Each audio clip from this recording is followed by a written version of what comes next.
Chairman, and my thanks to the ranking members. In addition, let me take this opportunity also to thank the Joint Inquiry staff under the direction of Eleanor Hill for a difficult process that they've gone through, but one that has been very effective. Mr. Chairman, I'm convinced that these public hearings were created to explore what, if anything, went wrong in the days and the events that led up to September the 11th. I'm convinced that additional review is likely and probably needed, and that we will establish an independent commission to carry on the work of this joint inquiry and to review other agencies that were not the focus of this current inquiry. What's gone unmentioned until today, and I'd like to reinforce it, is how many times the system worked. Most members of this inquiry have spent time across this country and around the world with our intelligence community and law enforcement individuals, inquiring about what they knew and when they knew it, but more importantly, what they needed. What we heard was crucial, I think, to this inquiry, but what we saw was invaluable to the American people. Members of our intelligence and law enforcement community working unthinkable hours in primitive surroundings without family or friends, things we all take for granted. I mention this to my colleagues because our focus shifted for the last 12 months to what happened. Their focus has been and continues to be on protecting the American people from the evil that exists globally. Though mistakes were made that contributed to the 9/11 attack, the men and women who work on the American people's behalf, around the world, do this with the resources and authorities that we supply. And let's not forget, they are the best in the world. As this committee, as this inquiry, hands off the review to a commission, I hope we will, as members, refocus on what we can do to complement the dedication of so many around the world with the resources that fill the gaps that all of us know exist. And with having said that, Director Tenet, Director Mueller, let me ask you, 1 year later, in hindsight, what would you have done differently? Also recognizing the fact, Director Mueller, that you weren't in your capacity, but if you will, give us insight as to possibly where the Bureau should have changed earlier, if they should have. I'll turn to Director Tenet first. I think that personally, when I think about this, the one thing that strikes me that we all just let pass from the scene after the Millennium threat was this fellow who tried to cross the border from Canada into the United States. There were no attacks. There were no Americans killed. We didn't have any hearings. We didn't talk about failures. We didn't talk about accountability. We just assumed the system would keep working because it prevented the last attack. He tried to cross the border, and I think one of the things that everybody should have done is say, what does this mean, more carefully, rather than just moving from this threat to the next threat, assuming it had been disrupted. What does it mean for the homeland? Should we have taken more proactive measures sooner? Hindsight is perfect, but it is the one event that sticks in my mind. Second, and again, hindsight is perfect, we should have taken down that sanctuary a lot sooner. The circumstances at the time may have not warranted, the regional situation may have been different, and after 9/11, all I can tell you is we let a sanctuary fester, we let them build capability, and there may have been lots of good reasons why in hindsight it couldn't have been done earlier or sooner, and I'm not challenging it because hindsight is always perfect, but we let them operate with impunity for a long time without putting the full force and muscle of the United States against them. I've just heard a discussion about, which one of my people is accountable. I need to tell you something. We've gone through this exercise about how many people and how do you count them, and the truth is the people that have been working this are absolute heroes. And if I reflect back on my own responsibility, I tripled the size of CTC, quadrupled the budget, and in hindsight, I wish I'd said, let's take the whole enterprise down and put 500 more people there sooner. I couldn't make that choice at the time because of all the other competing things I had to do that everybody would hold me responsible against failing for. But in hindsight, I wish we'd thrown more people at it in some way to give those people the relief because, the tempo and the pace and the exhaustion, notwithstanding the fact that on the watch list issue, procedures may have not been perfect, it's not an excuse. They were exhausted. There were never enough of them. There were never enough of us, period, across the range of targets we cover. So I think about that as well. The other thing I would say to you, quite frankly, is there was never a systematic thought process to think about how you play defense. It comes back to the guy trying to cross the border. You can disseminate all the threat reportings you want. You can do the strategic analysis about airplanes. You can do the strategic analysis about car bombs, truck bombs, assassination attempts, fast boats, and everything else. And you can put all that out there to people. Unless somebody is thinking about the homeland from the perspective of buttoning it down to basically create a deterrence that may work, your assumption will be that the FBI and the CIA are going to be 100% flawless all the time, and it will never happen. Notwithstanding all the improvements we've made with your help, it's not going to happen. And I think one of the things that we've learned is in hindsight, the country's mindset has to be changed fundamentally. No more sighs of relief. We're in this for a long time. We have to get about the business of protecting the country with the private sector, the chiefs of police, the state and locals, now. Because the threat environment we find ourselves in today is as bad as it was last summer, the summer before 9/11. It is serious. They have reconstituted. They're coming after us. They want to execute attacks. You see it in Bali. You see it in Kuwait. They plan in multiple theaters of operation. They intend to strike this homeland again, and we better get about the business of putting the right structure in place as fast as we can. I will come back to you in a minute on the coordination and communication with local law enforcement. Director Mueller. Well, looking back at it and seeing what our greatest vulnerability was in retrospect, it was the fact that we had not hardened our cockpits. We had assumed that hijackers on a plane will want to get the plane to the ground. We, unlike the Israelis with El Al, did not harden our cockpits.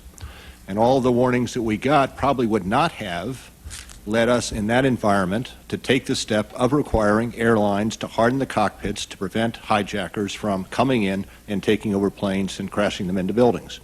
That is in retrospect, when you look back at it, you ask what could have been done to prevent this attack. That is the one thing that as a country, as an industry, that could have been done to protect this type of occurrence. Whose responsibility would that have been? Can I say something to you, sir? Yes, sir. The thing is unless the program is systematic, they watch all of this very carefully. It's not just about fixing one thing. You have to think about it from a systemic perspective. It's not just harden the cockpits. You have to look at the whole system. So if it's not being done simultaneously, the terrorist just sits back. If you look at how these people behaved, you understand how they've collected data against an open society for years, it's not just one thing or one system. Right. For the Bureau, from the perspective of the Bureau, the two, I think, critical changes necessary were one, to adopt a new way of looking at managing cases. The Bureau traditionally has run cases through Office of Origin.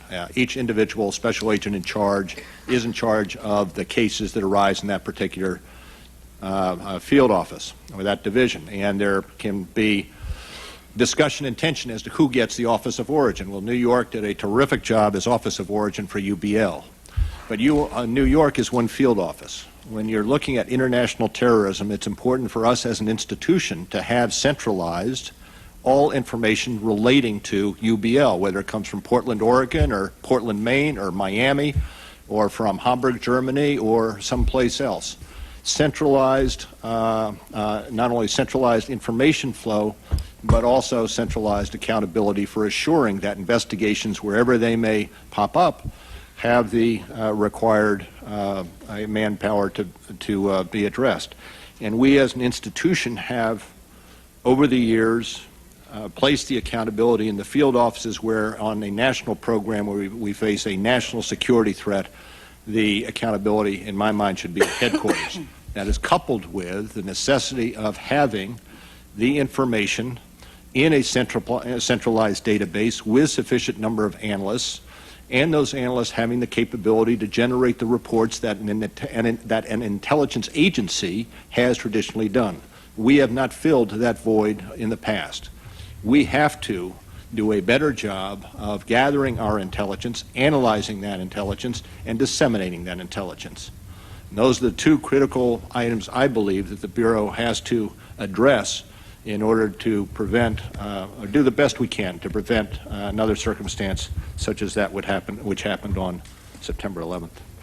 Director Tenet, there are a number of things that we saw in the 90s that would suggest that the likelihood of an attack was greater, and every several years that happened. But there's no doubt that you personally believed that we had reached a new level in December of '98 when you made a statement that we were declaring war on al-Qaeda. From the time that you made that declaration, what specific things changed within the CIA to reflect your concern over an imminent attack? Well, first of all, you actually had a strategic plan that you put in place about how to attack the target, whose plan was not only to collect more intelligence, but to get in the sanctuary and attack it, and gain as much intelligence as you possibly can. I mean, we've heard all these stories about, well, they didn't speak the languages, they couldn't get in the target. So number one, you have to have a plan. You have to hold yourself accountable to the plan. You have to personally lead the execution of the plan. We put more people on it. We put as much money. We asked you for more money. We asked the administration for more money. We created a worldwide coalition of partners who we relentlessly badgered to say, you have to be in this fight with us to augment our numbers. And the other thing is you have to remember, it's not just what goes on at headquarters in the center, it's what's going on in the field, and trying to grow more case officers while you're fighting this, trying to grow more analysts that you surge overseas, try to resurrect a clandestine human capability that, quite frankly, everybody had ignored. And we were in terrible shape. So the whole focus is build your infrastructure and get after this problem and bring as many people to the fight as you possibly can around the world to augment your own numbers, and keep your eye focused on the target and figure out what the right balance is between the people at headquarters and the people in the field, to get the tools out there where the operations are run, where the tracing needs to be done, and the technical operations. And all I can tell you is if you see the pace of operations that we are sustaining today, it's because the foundation was built, the plan was in place, and the dollars that have shown up have made an enormous difference in terms of flexibility. What we still don't have are enough people. So we're going to keep robbing people. We have 900 people in Counterterrorism Center today. It's probably not enough.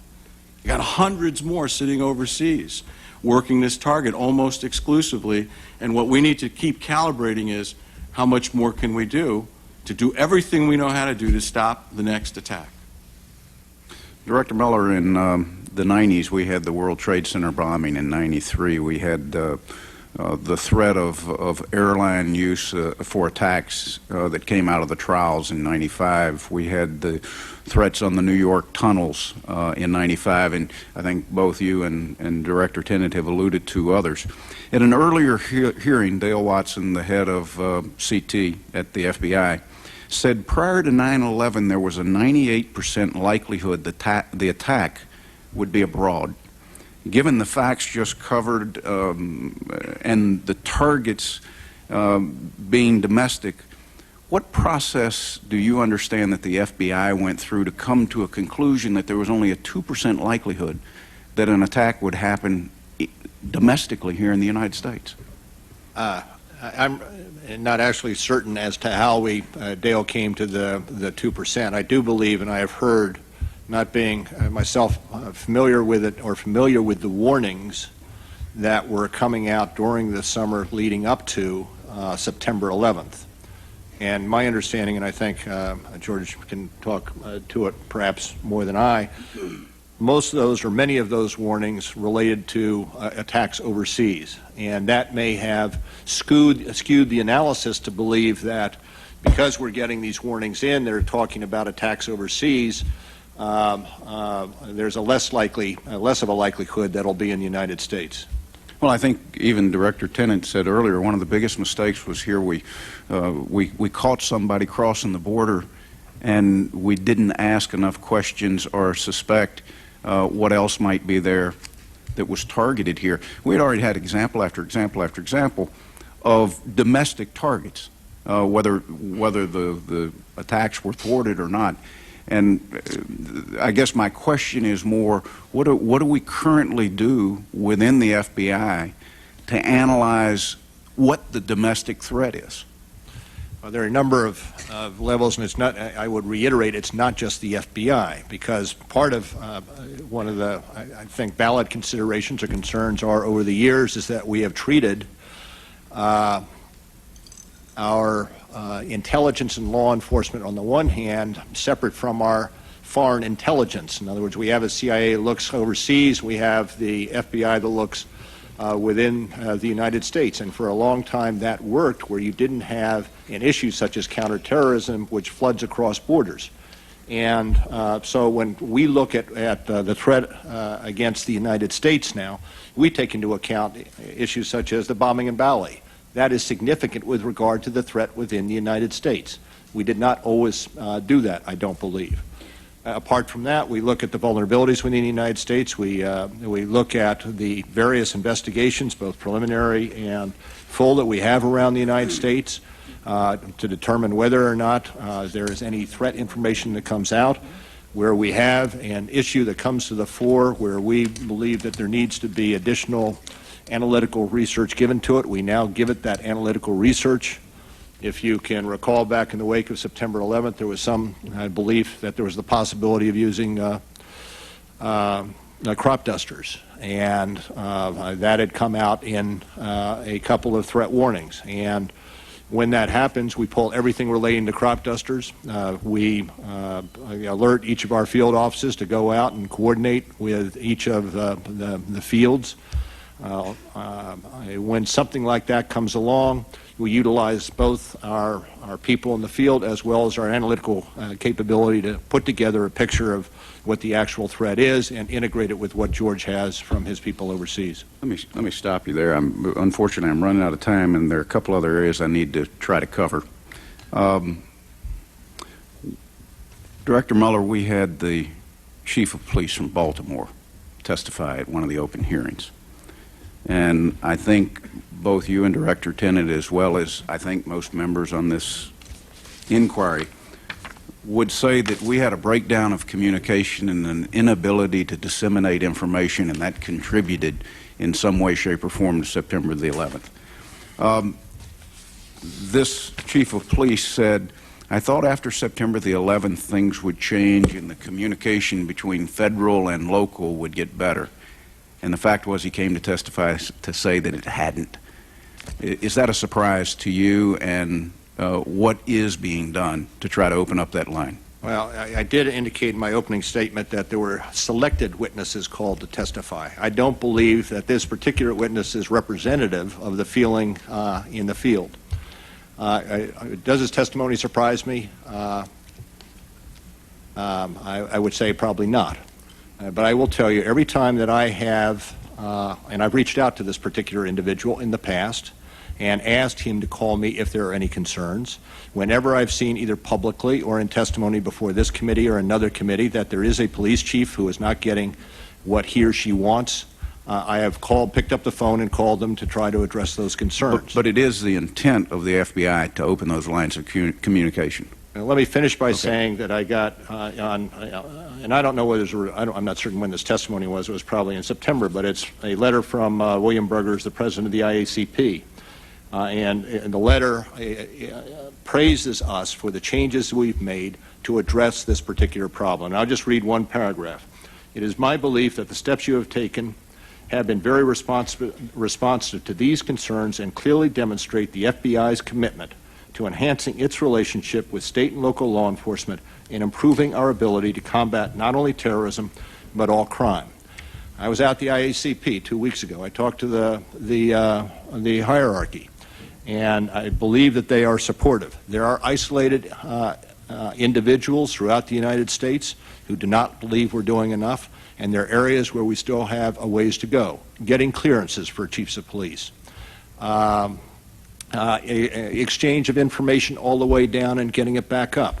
We have a number of joint terrorism task forces that are working exceptionally well around the country, and I think if you went to 9 out of 10 or 99 out of 100 or 55 out of 56, you will find the state and locals, police, very supportive of the relationship. There will always be one, there will always be two, and we try to address them as they come along. But Director Tenet? Well, I think here's a place that I think that we can be very helpful to Bob and the FBI. I mean, look, let me just put it in a couple of ways. There's nothing ambiguous about the strategic threat or the targets they're thinking about or what they're looking at. It's not ambiguous anymore. Who are the most important people in the battle? The most important people in the battle are the people on the street in localities around the country who actually know their street, actually know their neighborhood, actually know people who are coming in and out of those neighborhoods. And what we need to do is basically, if you build a system that basically is based on the old rules, then we're not going to meet their needs. We need to give them products that are content rich, that reveal nothing about sources and methods and methodologies, that allows them to understand what we're looking at so they can be attuned to what they need to do to help us. And it's critical for this to succeed, and some of the things we're doing together, there's a lot of strategic analysis, target-based analysis, all kinds of papers we've written, sharing with the FBI. We need to bring those people in, sit them down, educate them, and then provide training to their people about how to think about this target, and they got a lot of other things to do. But the smartest guy is the cop on the beat, because he or she sees things that nobody in a Washington bureaucracy is ever going to see. Thank you. Mr. Chairman, you have been extremely generous with the time. I would only ask, as I end my questioning, I wanted to get into the communications between CIA and FBI and the FAA. We have tried for some weeks now to get from both agencies the specific communications that took place in the calendar year of 2001 from either of the agencies specifically to the FAA or to airlines. And if you two directors would help us at pushing that a little bit within your own organizations so that we can look at those documents and understand better what was shared with the FAA and or airlines, it would be helpful. But we do know, and we will do that for the record, Mr. Chairman. We do know the other thing you need to be aware of is there was in this time period and continues to be a very active counterterrorism group down at the NSC who convened all of the stakeholders, reviewed the bidding, and in part I think there were 2 advisories issued last summer. I mean, there was nothing specific, although there was a heightened period of alertness, and the result was 2 advisories, but you know, we didn't have a specific to help them. And I think that we have FAA representatives in our center, and we'll come back to you but this is where Homeland Security is really going to make a difference. Thank you. Thank you, Mr. Chairman.